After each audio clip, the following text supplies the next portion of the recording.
Аюды ат құсап мініп қалада шауып жүрген тәжік ата туралы естіп пе едіңіз? Ендеше Тәжікстанда болған шал мен аюдың ерекше достығы жайлы шынайы оқиғаны айтып берейін.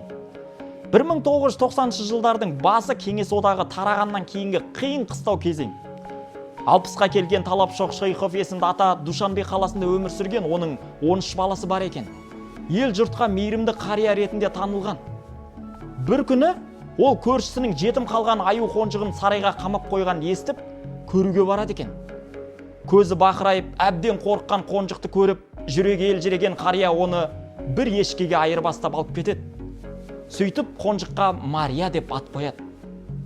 Оған себеп сол кезде теледидарда «Просто Мария» деген мексикалық телесериал көрсетілген бас кейіпкердің аты Мария болған. Содан қонжыққа бөтелкемен сүт беріп, қолға үйретеді.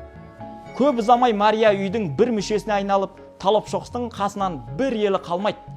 Бақшада жұмыс істесе жанында отырады, ас ішсе бірге отырып ішеді, түскі үзілісте иесімен бірге көз шырымын алады.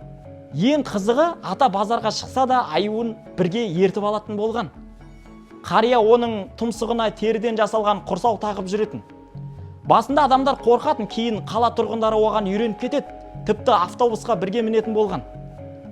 Талапшоқ ақсақал 70-тен асқанда шаршаған сәттерінде аюына мініп жүруді әдетке айналдырған. Кәдімгі ат мінгендей көшеде шауып жүрген.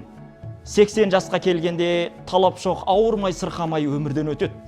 Сол күннен бастап Мария тамақ ішпей иесін күтіп, қайғыдан күн сайын әлсірей береді.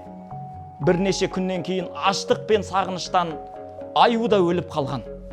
Арбадағы бала осындай әсерлі қызықты оқиғаларды тағы айтып береді. Мені жеке қолдайым десеңіздер, номерім осы. Ерасыл Ж деп шығады.